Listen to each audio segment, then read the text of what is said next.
Hey, what's going on? It's Romeo. What did we get in today? We talked with Michael Bean about relationships. We also talked about some of your most embarrassing moments and a little bit about Tony Romo. Let's see what happened. All right, so we're in the middle of summertime.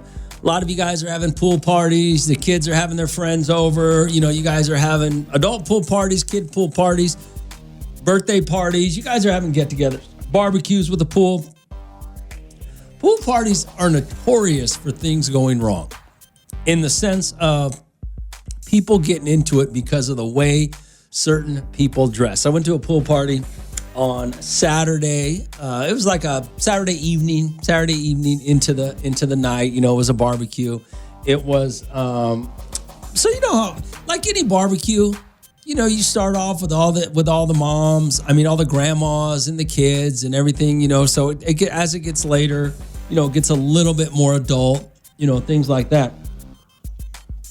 Well, pool parties are a little bit different because the kids are going to be hanging out all night, especially if it's a family pool party. Now, let me ask you a question. Who's the most annoying person that comes to your pool party?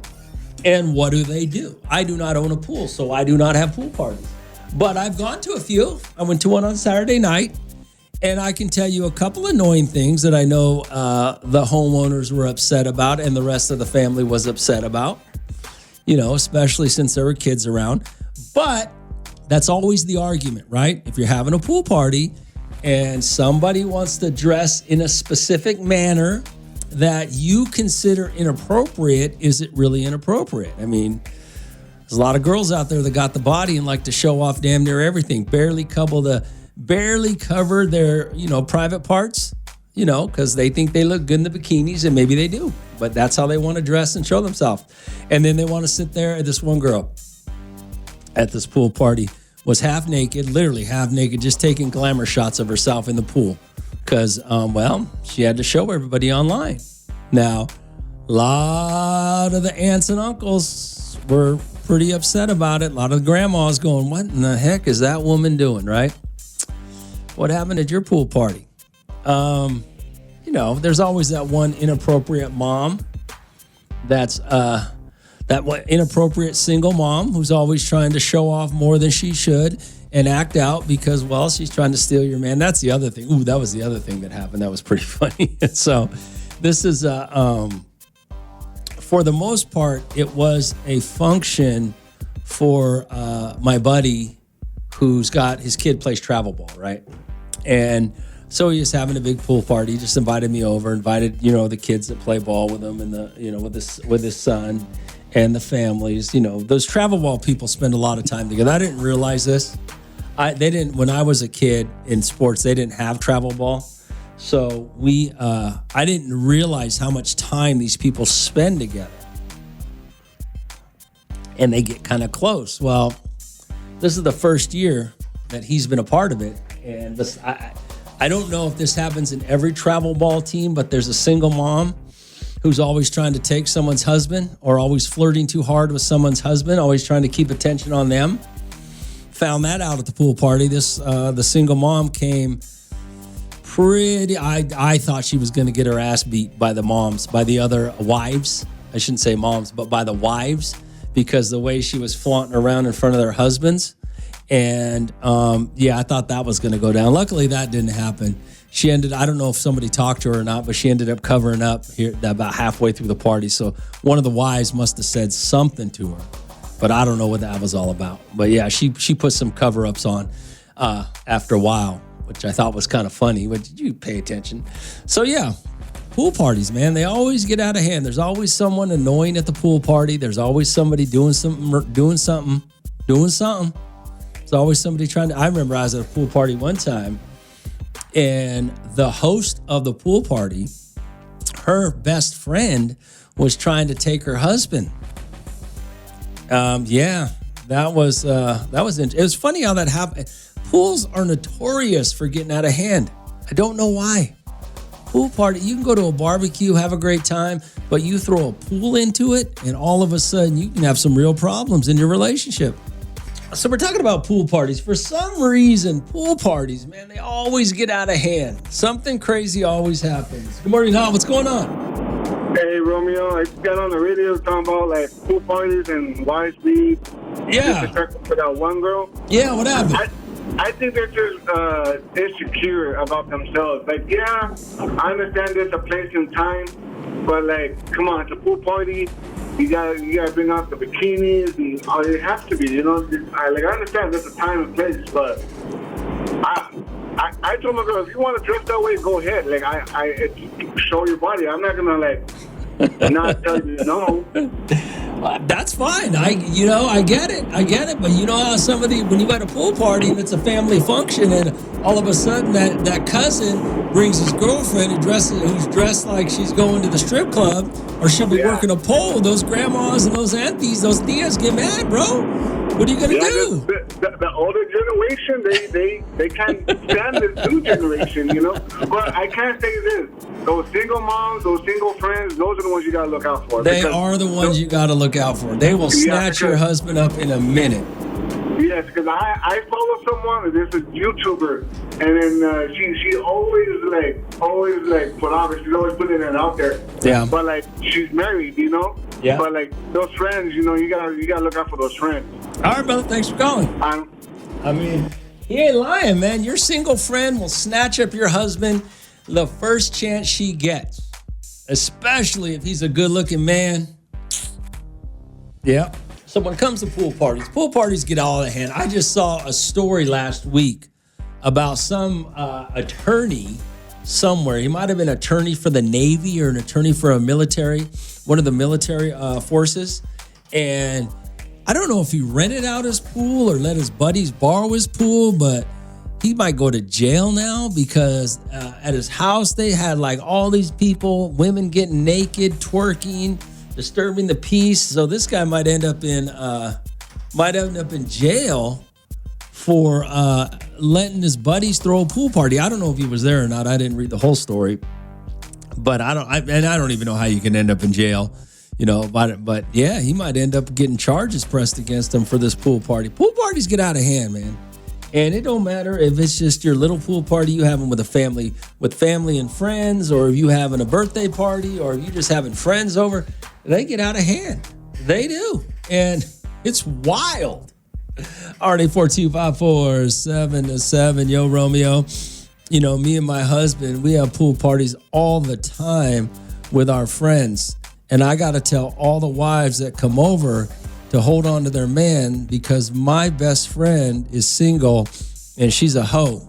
And I know it, but she's still my best friend. People may judge me for that. And I'm not going to, you know, we're friends with who we're friends with, okay? There's a lot of you out there, your best friend's a hoe. You know, she's single, she's a hoe. She's just waiting to steal your husband or somebody else's man. Anyway, so you may judge me for that, Rome, but I just want to say I warn all the wives that come to my pool party to make sure that they keep an eye on their husbands, because she gets a little tipsy and has no problem taking off her top or flirting way too hard. So make sure, Rome, that you let them know. I'll let them know. Don't go when they go to your pool party to hold on to their husbands. All right. 842-547-7. Wow, that's funny. At least she warns the other women that go to her pool parties that, hey, my best friend's a hoe. You better watch out. What do you got? So what happened the last time you went to a pool party? How'd it go down? Something crazy? Who was underdressed? Who was overdressed? Who was mad? RD4254-7-7. Yo, Rome. Do you think it's okay for women to dress in thong bikinis at a kid's pool party? I don't know. I mean, I don't know. I don't know. You know, people get mad about it. I don't know how you're supposed to dress. You know, I mean, yeah, probably, I guess. I mean, it's probably not a good look, but you see how women are dressing out in public nowadays. The kids are going to see it out there anyways. That's an argument for you to have with whoever's coming to your house for a pool party. You know, I mean, do you want them? You want your kids around it? You know your friends, you know your family, you know who to invite, not to invite. You guys all know who's going to wear a thong bikini to a pool party with little triangles covering their nipples so that they cover just enough to be to not get indecent exposure charges. I mean, they know. I mean, you know. You know which friends of yours are like that, so don't invite them to a kid's party, I guess. I don't really know, to be honest with you, what to say about that. Already 42547-7. What'd you send me here? Hey, Romeo, this weekend, my neighbor had a pool party. I was in the garage when she walked over in a 2-piece bikini, asked me to go change her propane tank. And me, like a good neighbor, I help out every single woman in a thong. Raider Rob to the rescue. You know, can I just say this on another note? How do you guys handle that? That's another thing, you know. There are in my neighborhood a couple of divorcees. How do you say it? A couple of women that got divorced, and, you know, they got the house. He not there no more. And they do kind of walk around a little, you know, asking their neighbors for help. But not me. I'm not good looking or, you know, attractive or in great shape like my neighbors are. So, yeah, they do ask some of the neighbors. I always wonder how those guys handle that, right? When you got that single mom or that single woman next door. There's nothing more dangerous than a 45-year-old divorced woman, right? Because she's getting back in great shape. She's ready to, you know, take on the world again. And she's ready to take your husband. Yeah. So, Rob, maybe you shouldn't be going to pool parties with your neighbors.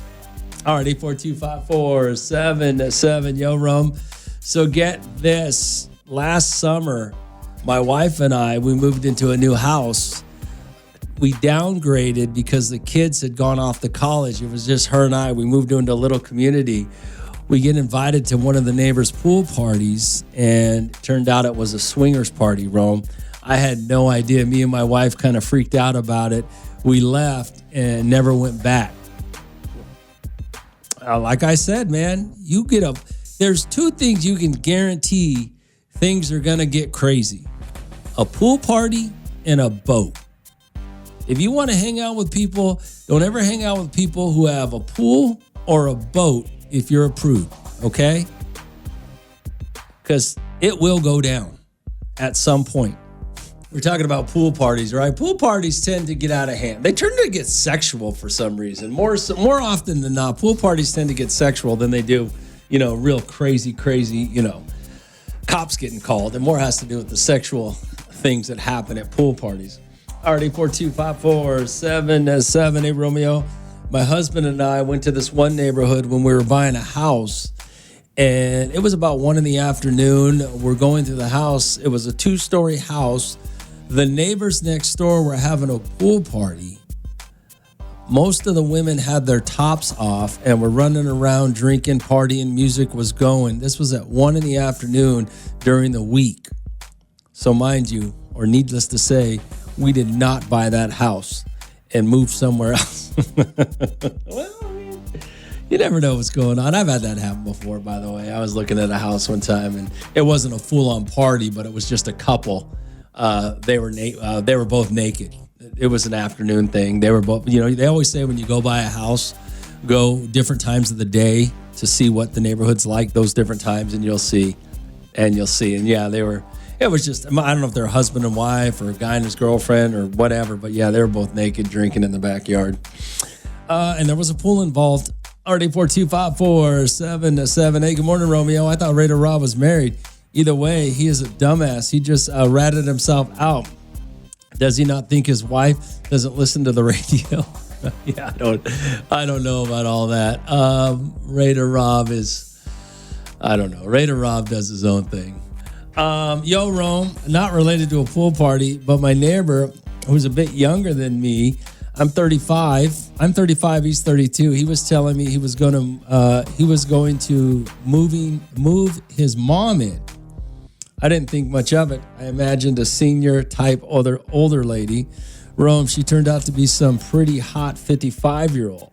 It was like the Friday movie scene.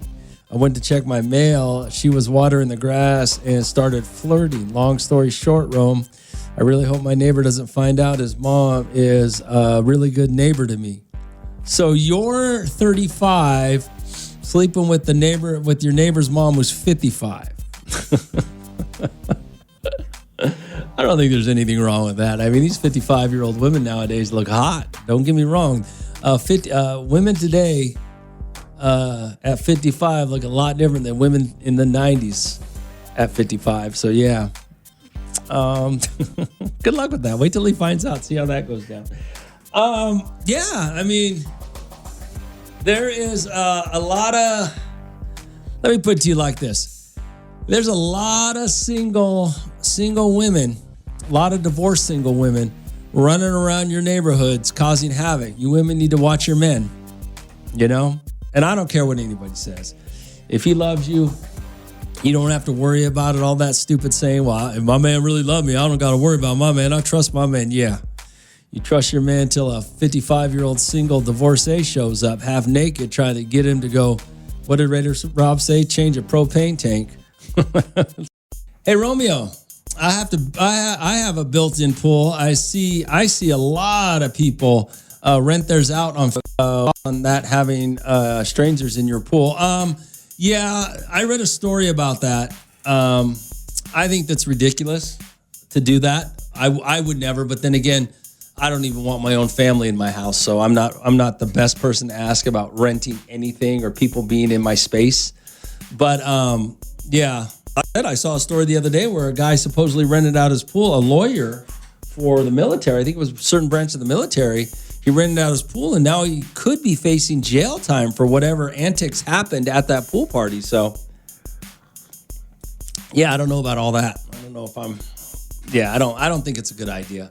If you really need a pool, just go to Motel 6 and rent a room for the day. Take your kids swimming. What did you send me here? Oh, I got this yesterday, and I didn't have a chance to get into it. He says, Rome, are women into gordos, fat guys nowadays?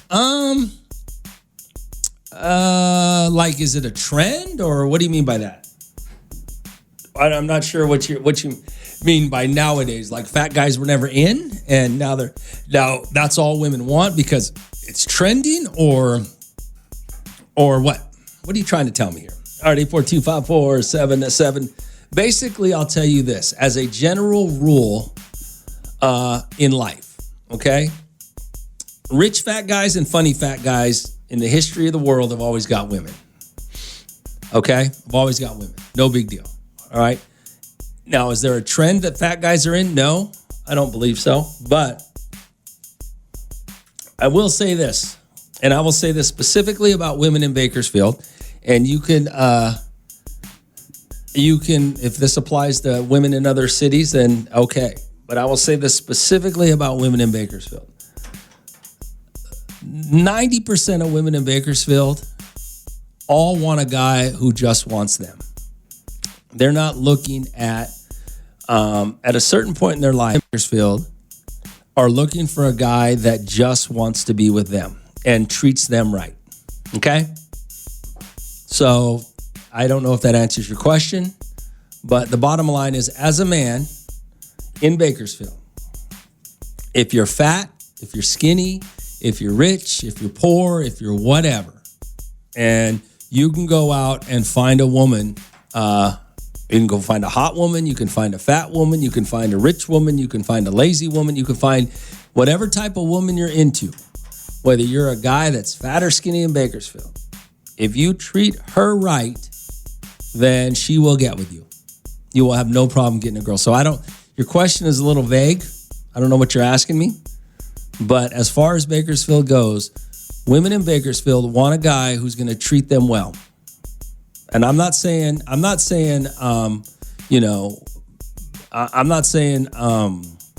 I say treat them well, I mean, they want a guy who's going to come home, who wants to be with them, who wants to spend time with them, who wants to treat them better than all these meatheads that they went out with and treated them poorly because these guys were more into themselves than they were into the relationship.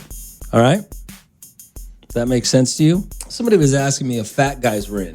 I don't think they're a trend, but I mean, I think women in Bakersfield just want whoever's going to treat them right in whatever capacity they believe that is. I think women look, I think young women look for, 6'2" with abs.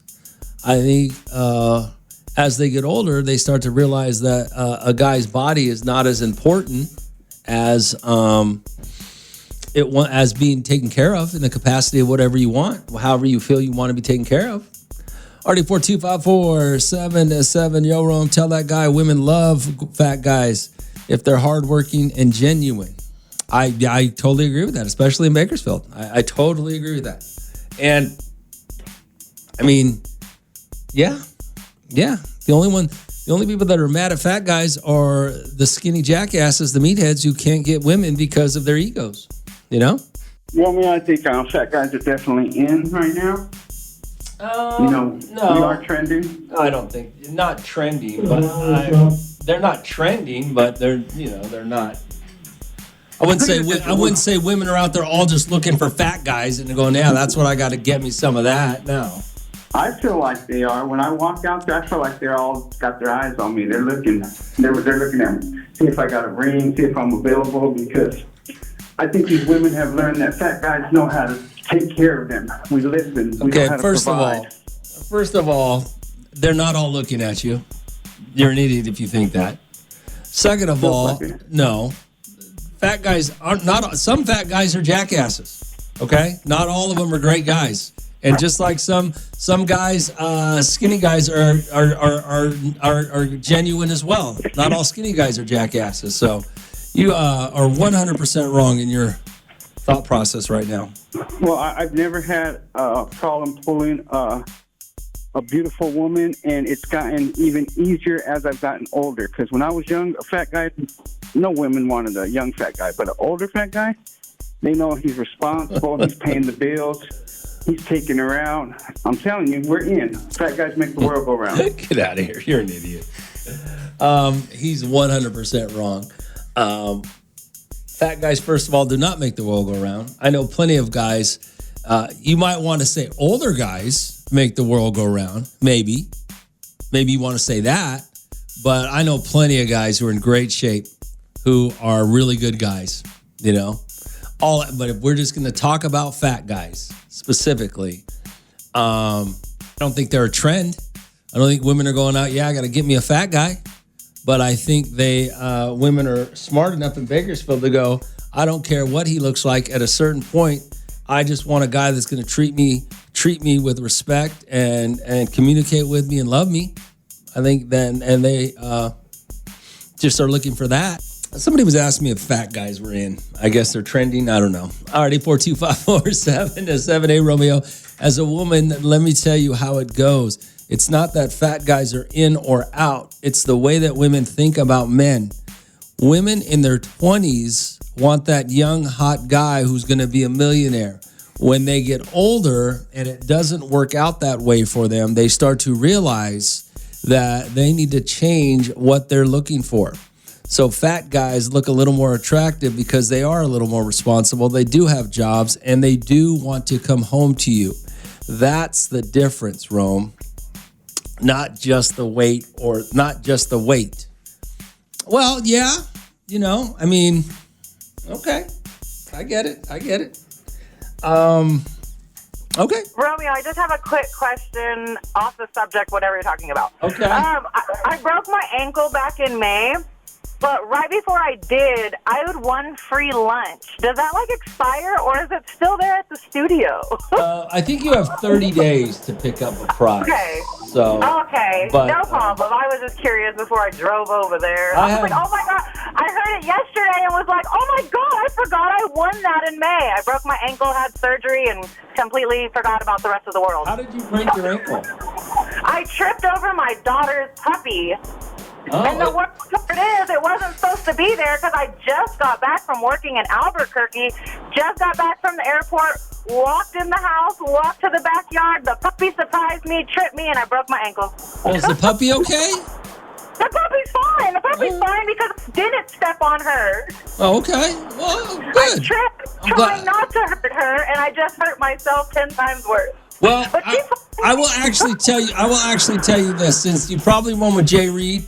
Call Jay Reed and ask him. He might be nice enough and give you lunch.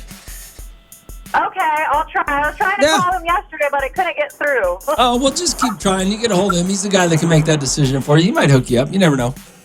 Okay, thank you. All right, cool. Later. Yeah, just so you know, when it comes to prizes, we do have rules. We do have rules that we follow, but we're not trying to be stingy. Nobody here at the radio station. It's not like we take them home. It's not like we get them if we don't give them out to you. The whole idea is to give you prizes. It's not to keep them and be stingy with them. So call Jay. He might hook you up.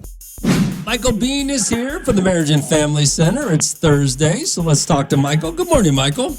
Well, good morning. How are you? I am fabulous. How are you doing, Michael? I think I might make it, thanks. Michael Bean, Marriage Family Center. That's 661-327-5100. Just go through the prompts as you get there to get to where you need to go. Michael, hey, I just wanted to ask you a question. We were just talking a little bit about, I don't know, somebody was asking me about fat guys, if fat guys are in with women. And I don't think fat guys are trending, but I do think women are starting to figure out that they want a guy that wants to be with them. And in whatever capacity they feel taken care of is what they want, regardless of size, I guess the best way to put it. At what point, Michael, you gotta start off, right? If you're a guy or a girl or whoever, if you're trying to find somebody, you got to start off shooting for the fences, right? You got to start off with the $1 million guy and the 6'2" and the six-pack abs. That's the guy you got to shoot for until you realize there's not enough of those around, or he's not going to treat you the way that you want to be treated, and you got to switch it up a little bit, right? Well, I'll tell you what, it is a really good time to be in the gym business right now because people getting in shape is just really trending. In fact, they're starting to market more and more like razors for men so they can shave their bodies and, have their defined muscle strength. It's just like, it's almost like there's kind of no room for any sort of sloppiness. There's just eye candy. That's what you've got to have, that eye candy effect going full blast to even have that first date. But I think a lot of people are finding that,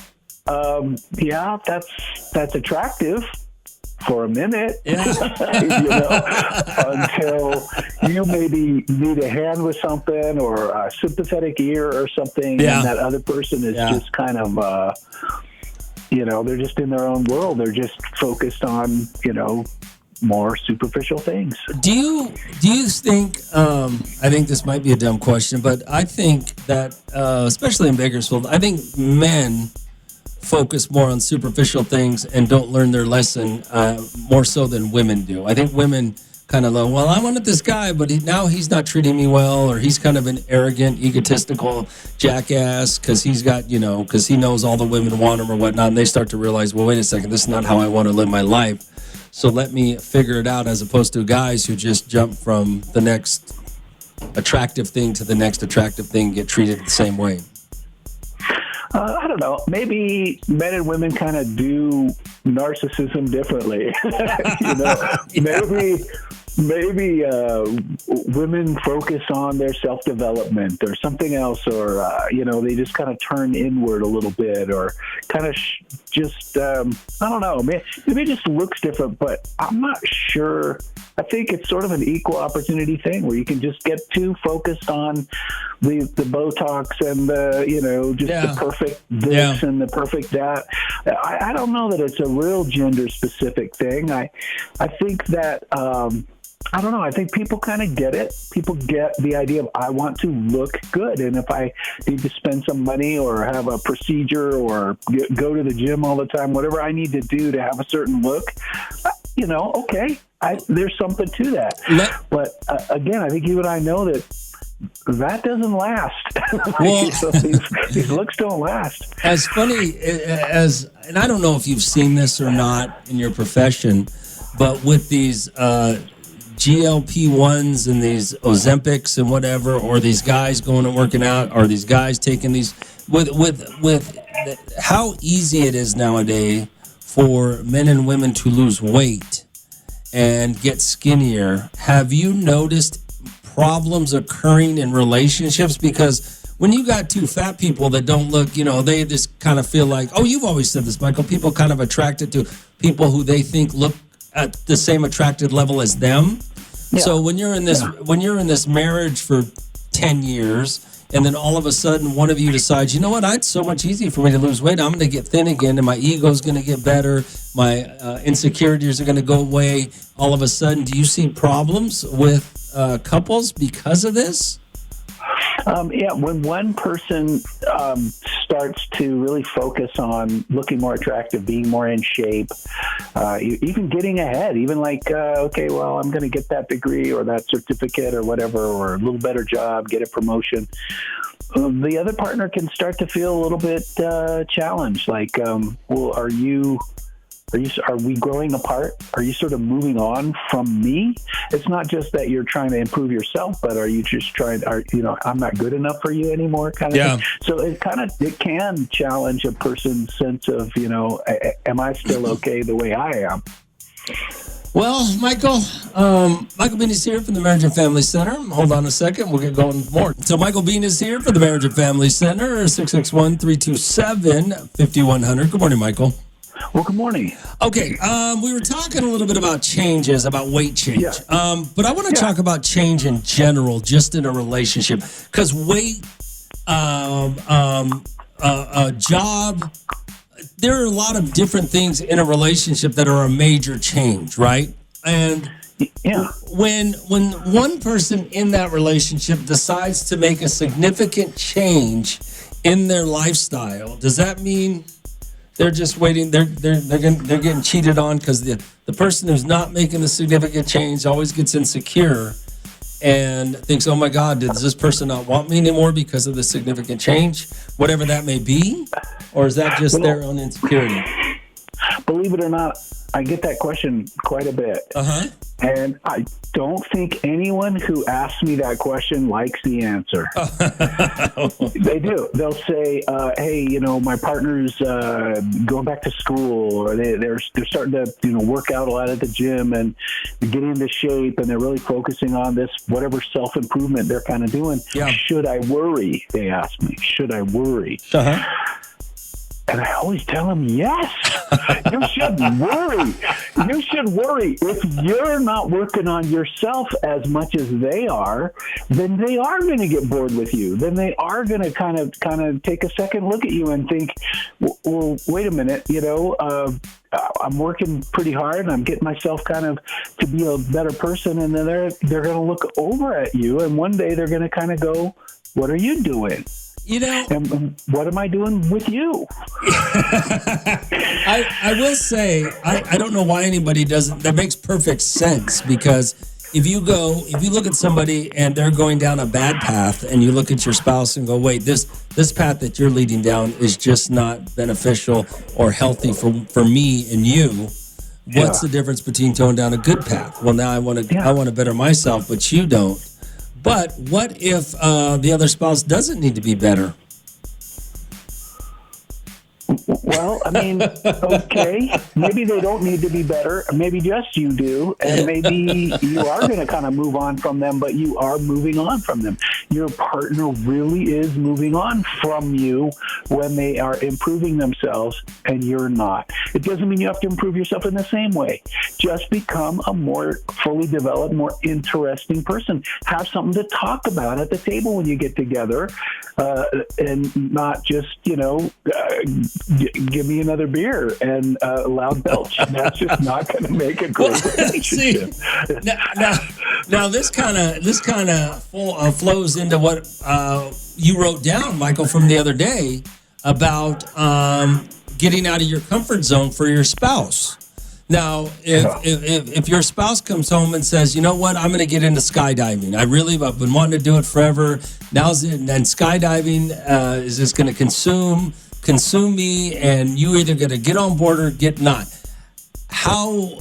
What if I don't want to skydive? What if I don't want to jump out of a plane? What if I'm scared? What if I, for all these different reasons, now I got to jump on board because this improvement or change that's going on in my spouse's life is she going to leave me because of it? No, but I'm going to go to the classes with her. I'm going to drive her there. I'm going to become a part of things. I'm going to talk to her about it. I'm going to be down there on the ground, welcoming her when her feet hit the ground and being scared and nervous for her, and then give her a big, huge hug after. I want to be the guy that gives her the hug afterward. Okay, so that's what you mean by that. It's not necessarily that you have to be. Well, when you said, Michael, what you just said changes so much when I start to apply that to real life, to just people I know. You know, guys who go play golf, but their wives don't want to go play golf with them. You know, because, it's too long, it's too hot. Well, okay, but meet me at the club afterwards. Yeah, or something. Let's figure out how to make this, part of us, part of kind of what we do. What you just said, Michael, really, I would say about 70% of Bakersfield needs to hear it to understand that, hey, there's a way to be a part of something for your spouse that you may not want to. You may not like it, but there's still a way to be a part of it. Absolutely. And I just think, once again, I got to go back to people are stupid, because it doesn't seem that difficult, or it doesn't seem that complicated. Hold on, Michael. We got to talk a little bit more about it. Michael Bean is here. Michael Bean is here from the Marriage and Family Center, 661-327-5100. Good morning, Michael. Good morning. Okay, so we were talking about kind of how far you should go for your relationship, or how far outside your comfort zone. We were talking about your partner changing in a significant way. What does that mean for you? How do you handle it? I mean, or does that mean, what about both sides of it, Michael? Okay, I'm going to change. I want to do this now. And now I want you to do this with me, but you're not really comfortable with this, whatever this is. And now, am I being selfish, or are you being selfish, or what do we do, Michael? How do we look at both sides of it? Well, there's different ways that we can approach it. Are you in a relationship where your partner's changing and they're kind of putting pressure on you to change, or are you the one that's doing the change and you're looking over how much pressure should you put on your partner? Which way do you want to do it? Okay, so you're, like you said, your partner's running 100 miles an hour, doesn't stop. Yeah. And now you're sitting there going, how do I keep up? What, from that perspective, what do I do? Yeah. Well, what you do is up to you for sure. And I don't know that you have to. I don't know that you have to do things that are super far outside of your comfort zone. I think we all need to keep growing and changing and developing. And if we're not, then, like I said, our partner's going to look over and kind of go, what are you doing, and why am I with you?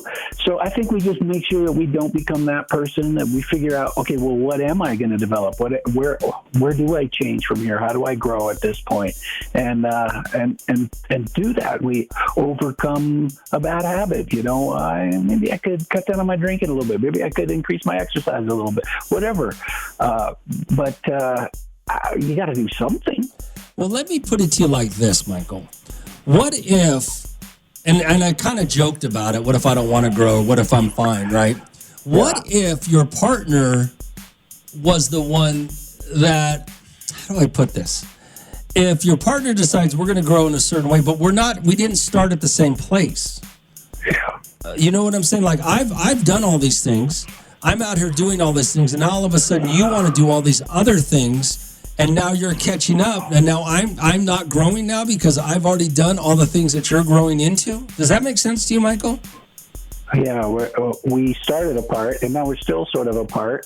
We're kind of growing on different levels from each other.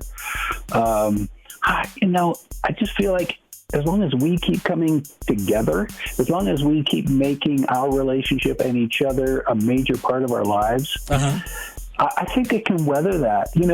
A successful relationship is a little bit like a successful business. What you have to do is you have to regularly pay attention to the important things. Okay. You have to regularly come back to the important things, depending on what the business is, it's like, well, hey, I've got to do a certain amount of marketing and I need to stay on top of that. I regularly, come back to that.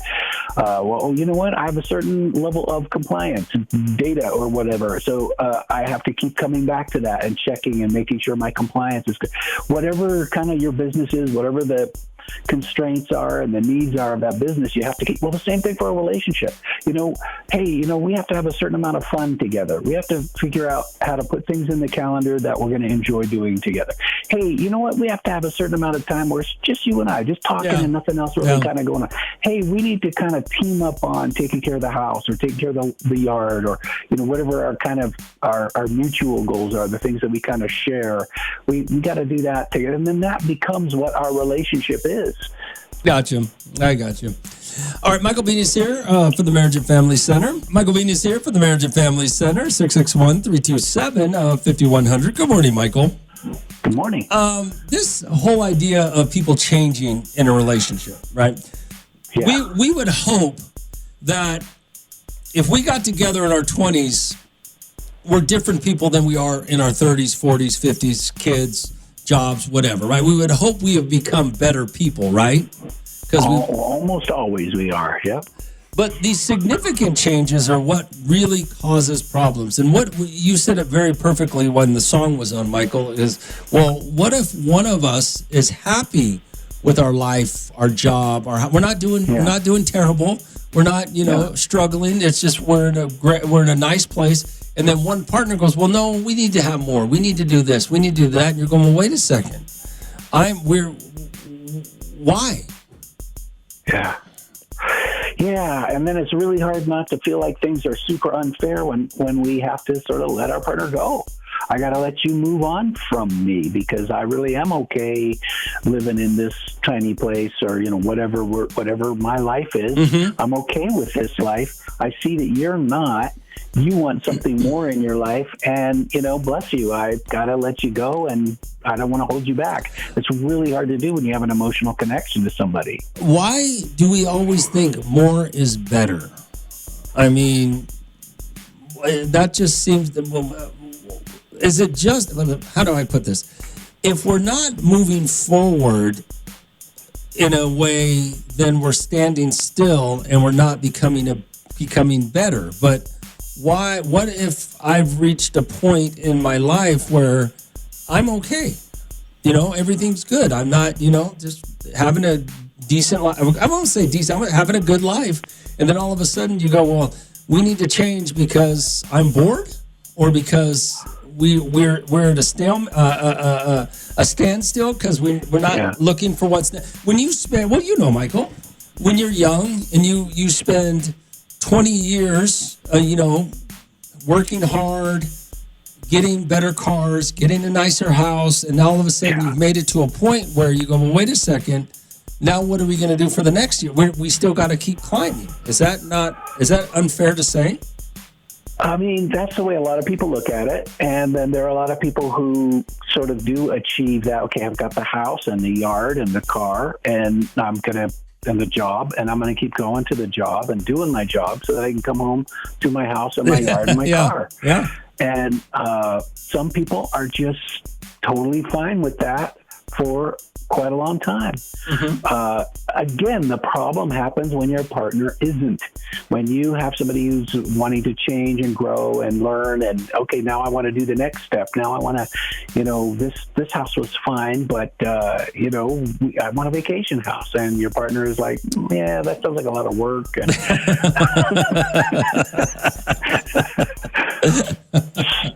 so, that's when there's a problem, is when people want different things in the relationship and different things out of them. How do we come together and be a partner still if we're not on the same page with some just major fundamental things?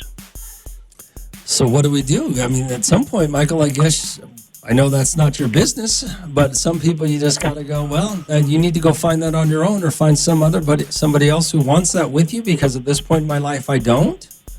And sometimes. Sometimes.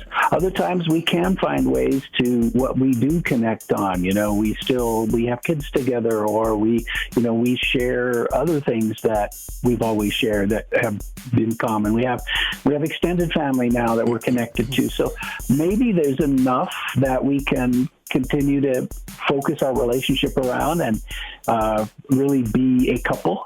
Well, maybe not. It's a case-by-case thing. Well, now I got to ask you this one last thing, Michael, and that is this. At what point does your happiness overshadow the relationship or your mental health of your happiness, and you have to go, wait a second, this is just not how I want to live the rest of my life? And I'm just talking about because of these changes of wanting more, wanting less, or whatever the case may be. Yeah. Not actual, nonsense where you should leave. Right. Well, if I had the perfect answer to that, then every work of fiction that has ever been written wouldn't be interesting anymore. The truth is that is the mystery. That is the challenge of life, is answering that exact question. Where do I find that balance between being me and being us?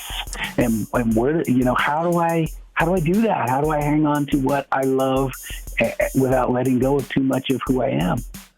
Okay, so let me ask you this, Michael, is how much, if you and I are in a relationship, how important is my happiness versus your happiness? To me, not to you, to me. Well, does that make sense? I know it's a kind of a skewed question, but well, humans don't do misery very well. If we are really unhappy every day and we just kind of don't really get much of a break from that, and okay, there's this one day that we finally, just have a nice, and then we go back to the drudgery for weeks on end. Yeah. Something's got to give, because humans don't do that. We don't stay miserable long. Something's going to change. Something's going to happen. We're going to change something. I just really hope that, particularly when there's kids involved, the thing that you change is the quality of your relationship. Okay. Very often people don't get along. They've got really bad habits of interaction. They bring out the worst in each other. They feel like, okay, well, I got to be defensive here. I've got to kind of put up a fight against this, or I'm going to get steamrolled. And they're kind of right, and yet they're putting up that defense just increases defensiveness, and now we're just not even listening to each other. We don't trust each other. We've broken boundaries as far as the things that we've said or done in the relationship. That's the kind of thing that can totally be overcome. If those kind of things are getting in the way of just feeling comfortable in your home, then, I mean, fix them. Fix those things. Change those things. Those are the kind of changes that really help relationships. Do you got to go, Michael? Can you hang out for a couple more minutes, or do you got to get out of here? Good. Okay, I want to ask you something a little more serious now about happiness and stuff like that. Michael Bean is here. So Michael Bean is here from the Marriage and Family Center at 661-327-5100. I feel, Michael, like this slow song, I'm going to slow it down and depress everybody right now with what I want to talk to you about. But when it comes to these feelings, as you say, as I talked to you earlier about being happy, at what point does my happy versus my misery change our relationship, or in or out of it? But then, as I'm thinking about it a little deeper, what I would consider happiness, because of the way I was raised, would be different than what somebody else considers happiness because of the time they were raised. Do human beings even know what true happiness is, or true feelings, or, misery? It's all a matter of perspective, of generation, of era?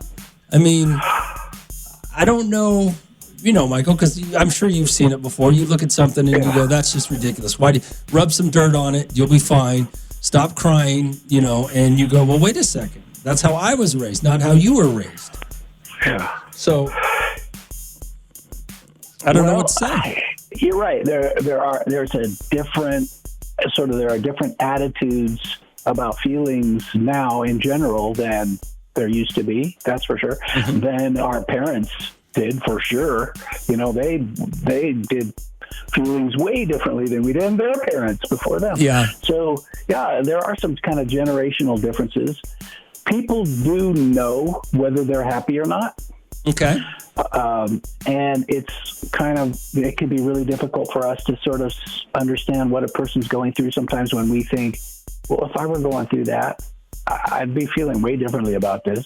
Yeah. And so that can be confusing to us because then we do have thoughts like, are they overreacting? Are they really feeling how could they be feeling this in that situation when I wouldn't?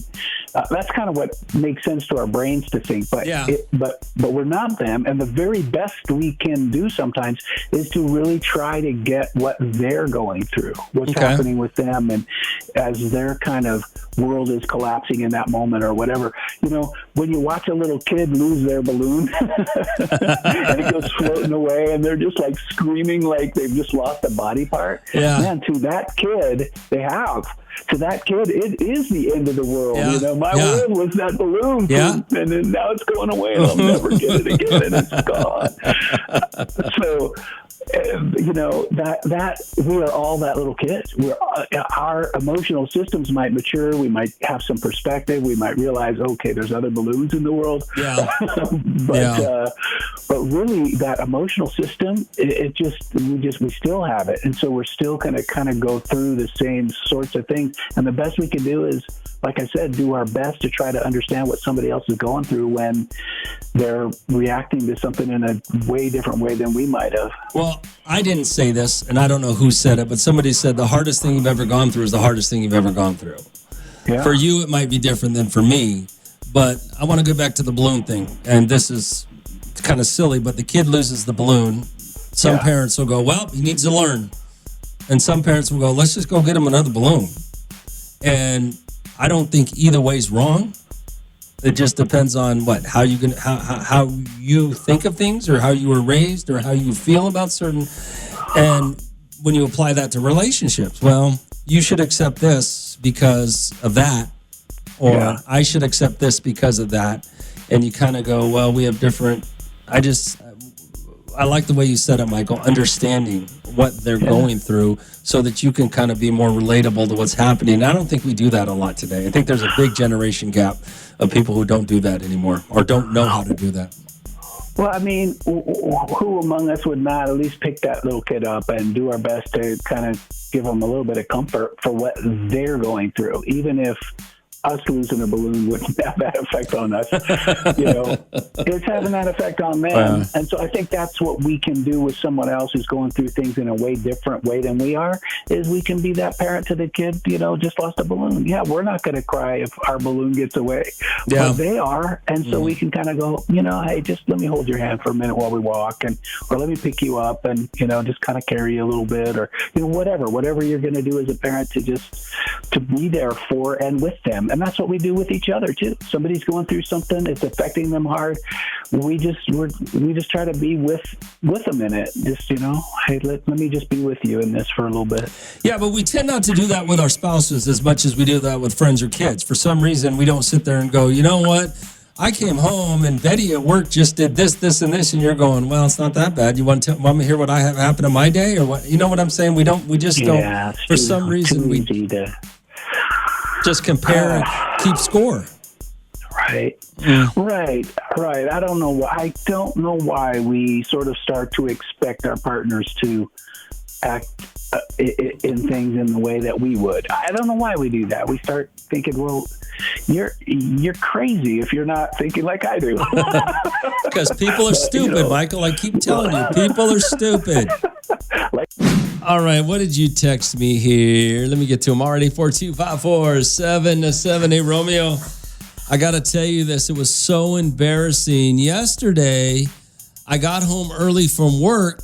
I was taking care of business, and my wife actually came home early from work as well and caught me. I was so embarrassed. I was mortified. I didn't know what to do. I thought she was going to be upset, but she wasn't. She just kind of laughed it off, but I couldn't believe it.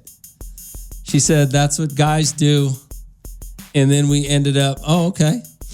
Well, I mean, it worked out for you, but I was so embarrassed. I'm still embarrassed. I was still embarrassed this morning when I saw my wife before we left for work. Okay, well, I mean, it's your wife, obviously. If your wife didn't care, I mean, why would you care? Already 42547. Hey, but we all have embarrassing moments, right? What was your most embarrassing moment? Apparently, this guy had his most embarrassing moment yesterday when his wife came home and caught him handling business without her. So, at least he wasn't cheating, right? Already 42547. Let's talk about your most embarrassing moment. Let me think. What my most embarrassing moment was. Wow, that's tough. That's tough. Do you guys have one that stands out where you were just so embarrassed? That's tough. That's a tough question to answer. Already 42547. What was yours? What was yours? You got an embarrassing moment? That's right. I have a feeling a lot of them are going to have to do with sex, right? Already 42547. Hey, Romeo. I was out one night with my friends drinking. I ran into my baby daddy. We got drunk. We were hanging out. We went back to my place, jumped in the sack. The next morning, he was passed out. Our son came in, jumped on us like we were a happy family and said, "Daddy, you're here." I was absolutely mortified because me and him had been broken up for like 2 years. There was no way I wanted my son to see that. Yeah, well, I mean, it happens. I don't know why you would be embarrassed. So, like, what did your son think? Like, what did he, yeah. All right. I mean, the worst things could happen to you, right? All right, 842-547. Like I said, you got what is your most embarrassing moment? We're talking about embarrassing moments right now. What was your most embarrassing moment? Good morning, Hot. What's going on? Yes, you're doing an embarrassing moment? Yeah, what's up, man? So, I was like 17 years old. I knew after high school I was a player, went to the bowling alley with my sister, brother-in-law, cousins, a bunch of us, like 10, 15 of us. There was a group of girls next to us. So I was checking them out, they're checking me out. I was like, you know what, I want to, kind of, I think, show off in front of them. Okay. I know how to bowl pretty good. Man, I went to go try to throw a strike, and I struck out bad. I passed that little line, and when he gets slip-free, landed on my ass. Oh, my God. That was the worst thing ever, bro. Worst. I got my crap. They were all laughing. I got my crap, and I left. Man, I just walked out the building. Oh, my God. There is nothing worse than embarrassing yourself when you're trying to be cool. Right. Although you should be embarrassed for calling yourself a player at 17, but okay. Hey, I was. All right, man. Thanks for calling. All right. I got to tell you, there's a lot of situations to be embarrassed. I mean, embarrassing situations that we've all been in. But one of the worst is when you're trying to be cool and you embarrass yourself. That's one of the worst. RD42547. All right, your most embarrassing moment. What do you got? 842-547. Let's see. Hey, Rom. I was out with friends and I wanted to go home early as I'm not a big drinker. So I knew I had to fake drunk so I could leave early. So I began to pass out and my friends were like, take her home. Oh, take her home. And suddenly one of my friends comes up to me and says, "I got you all virgin drinks. What are you doing?" I looked at her and smiled. I was so embarrassed. I said, it's time for me to go home. Oh, that's pretty funny. Hey, Romeo, I went on a cruise years ago. I got a cute dress from a vendor. I wore it and was walking up the stairways to the next level. The wind hit me so hard, it went all the way up to my armpits. There was a whole row of old people at the top staring at me. And I said, "I hope you didn't see anything." They said, "We saw it all." I died laughing. I thought that only happened in the movies where the dress got blown up like that. Wow. That's hilarious. All right, 842-547-7. What's your most embarrassing moment? All right, so let's talk about their most embarrassing moments. All right, 842-547-7. Hey, Romeo, some friends of mine, we went to Vegas for the weekend. We were drunk, and I accidentally had my friend's room key instead of mine. Somehow they got switched. So we were out partying one night. I came back to the room, thought I was walking into my room. Ends up I was walking into her room. She was going at it with some dude. I was so embarrassed. I couldn't believe it. And you just took off? Well, why are you embarrassed? If you walked in on your friend having sex with somebody else, why would you be embarrassed? I mean, shouldn't she be embarrassed? I'm not really sure about that. But okay, I can see that. I mean, now maybe if you walked in on your parents having sex, I could see you being embarrassed, but your friend? I don't know. All right, 842-547-7. What was your most embarrassing moment? It's 842-547-7. Hey, Rome. A pretty embarrassing thing happened to me while I was working.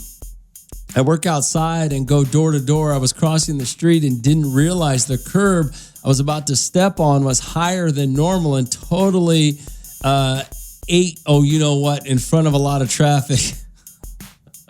I know I'm on someone's Ring doorbell camera footage. Falling, that's not embarrassing. I mean, it's funny, but not embarrassing. It happens. Good morning, Al. What's going on? I have an embarrassing moment. What happened? So I was at a funeral. Oh, God. And, I thought it was my friend's funeral. So, I'm breaking down. I'm crying. I'm just not doing okay. Then finally, everyone leaves the casket in the area. So I'm next. And I'm like, oh, my God. This is somebody I don't even know. And then I'm walking away, and my friend starts laughing already. So I had to start to laugh with a cry. Oh, my God. And then one of the girls that I knew, and she was one of my students, she goes, I didn't know you knew my grandpa. I said, neither did I. You went to the wrong funeral. Yes, I went to the wrong funeral.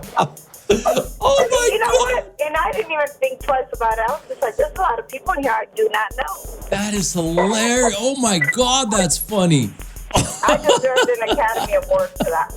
That is a great story. Oh, my God. I don't even know how that happens. And she doesn't live it down. She's like, remember when we went to that funeral? I said, man, would you stop? I said, stop. It's so embarrassing. I go, my student was right next to me. So I didn't know you knew my grandpa. That's hilarious. Oh, I could not stop myself from laughing, but it had to be like a strong laugh. Cry. Yeah. It was horrible. That's hilarious. That's great. That's great. All right, thanks for calling. All right, take care. Oh, that's hilarious. Already 42547-7. You got an embarrassing moment? It's already 42547-7. Hey, Romeo. I was out one night at the club, and I ran into this chick that I kind of knew. I thought she was still married, but she wasn't. So we hooked up. Went back to her place. I got up in the morning. I was walking around in my underwear. I go into the living room to the kitchen to grab something to drink. There's a man sitting on the couch with a kid. It ended up she was divorced, but she still lived with her husband and son. It was so awkward and embarrassing. I just ran back into the room, grabbed my clothes, and took off. Later on, I found out when I talked to her that they were just living together because they couldn't afford to separate.